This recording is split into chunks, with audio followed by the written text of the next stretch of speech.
In this podcast episode, Annaka Harris, author of Conscious, A Brief Guide to the Fundamental Mystery of the Mind, explores consciousness, neuroscience, meditation, and the philosophy of mind. Harris begins by defining consciousness as she uses the term, not complex thought or self-awareness, but the most basic form of felt experience or sentience. She explains that even simple organisms like worms may have some minimal level of consciousness, such as feeling pressure against their skin. The key aspect is that there is something it is like to be that organism, some inner experience. Harris contrasts this with how computers process information without any inner experience. She notes that the German word Umwelt describes the totality of an organism's conscious experiences. The fundamental mystery is why any organization of matter would have an inner experience of itself at all. This is known as the hard problem of consciousness. Harris explains that the easy problems in neuroscience involve correlating brain states with types of conscious experiences, but the hard problem is why there would be any felt experience associated with brain processing at all.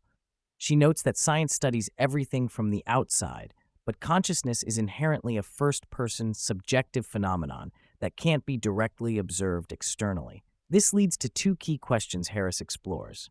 1. Can we find conclusive evidence from the outside that consciousness is present in any system? And 2, is consciousness actually doing anything causally? Our intuitions strongly say yes to both, but Harris argues we don't actually have good evidence for either.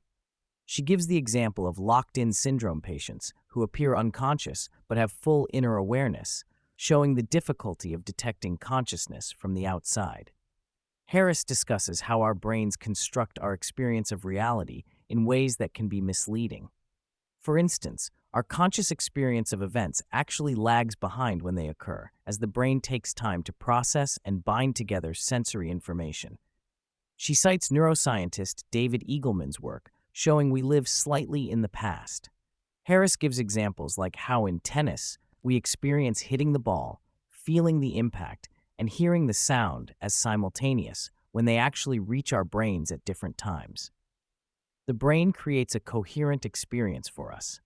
She notes this shows that unconscious processes happen before our conscious experience, challenging our intuitions about free will and decision-making. The conversation turns to how meditation can provide insights into the nature of consciousness and self. Harris describes her own experience during walking meditation of suddenly realizing there was no me doing the walking. It was simply happening. She says this type of insight shows how our normal sense of being a solid, unchanging self is actually an illusion constructed by the brain.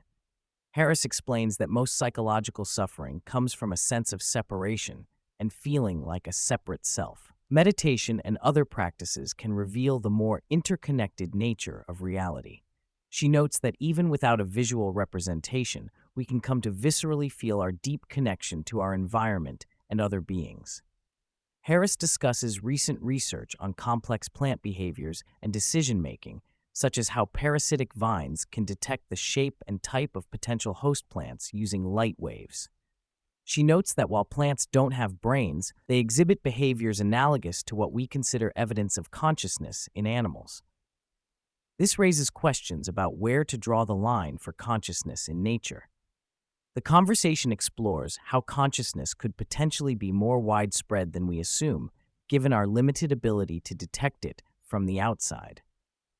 Harris suggests that if consciousness is fundamental, there could be countless conscious experiences happening all around us that we're unaware of. She explains the conventional view that consciousness emerges from complex information processing in brains. She contrasts this with the alternative view that consciousness may be a more fundamental constituent of the universe. While she doesn't endorse the term panpsychism, Harris sees exploring whether consciousness is more fundamental than previously assumed as an important scientific question. She notes that in some ways, consciousness, being fundamental, actually makes more sense given what we know about physics and neuroscience. It could potentially explain puzzles like why there's something it's like to be certain collections of matter. Harris emphasizes this is still an open question to be investigated, not a settled belief. The conversation turns to how these ideas about consciousness relate to artificial intelligence. Harris notes that if consciousness is fundamental, AI systems made of very different physical substrates than brains may have radically different inner experiences than biological entities, even if their outward behavior appears similar. This complicates ethical questions around AI consciousness and suffering.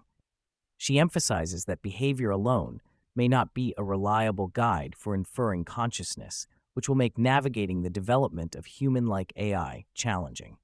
There may be no way for us to know what the subjective experience of an AI system is like, if it has one at all. Harris discusses neuroscience research showing that decisions can be predicted from brain activity several seconds before a person feels they've made a conscious choice. She explains this challenges our intuitive sense of conscious free will, where it feels like we are the conscious author of our decisions. However, she clarifies that this doesn't mean decision-making processes don't occur. They do, but they happen through unconscious brain processes before reaching conscious awareness.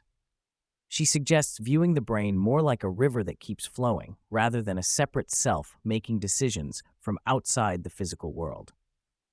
Harris proposes that truly understanding consciousness may require new scientific methods that incorporate first-person, experiential approaches alongside third-person observation. She coins the term experiential science for this potential future direction. As an example, she discusses how Einstein's insights about relativity came to him first as intuitions that then took years to formalize mathematically. Harris wonders if future science may find ways to directly share experiential knowledge and intuitions about consciousness, overcoming the current limitations of language in describing subjective experiences.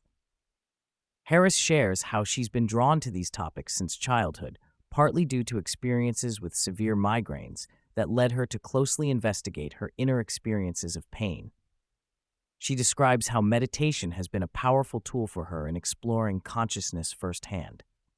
When she first learned to meditate, she was struck by how it could serve as a kind of scientific tool for investigating reality and one's own mind. She notes that many insights from meditation about the nature of self and consciousness have since been confirmed by neuroscience. The conversation explores whether fundamental consciousness could have some kind of intent or purpose driving the evolution of life and the universe. While Harris is hesitant to anthropomorphize in this way, she acknowledges it's a natural question that arises.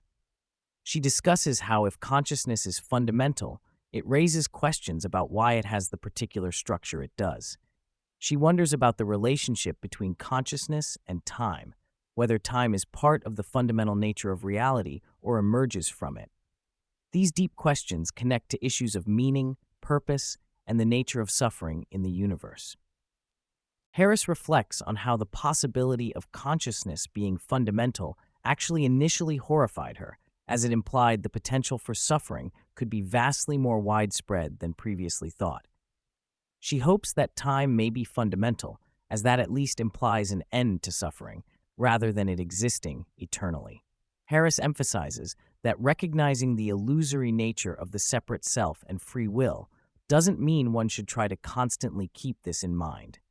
Like recognizing the Earth is a sphere rather than flat, it's not useful or practical to focus on in most everyday situations.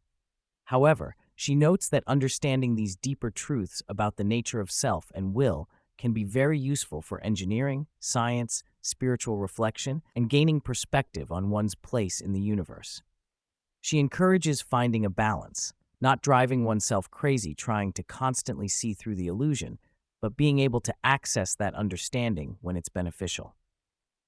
The conversation concludes with Harris expressing excitement about how different scientific disciplines are starting to come together to piece together a deeper understanding of consciousness, reality, and the nature of self.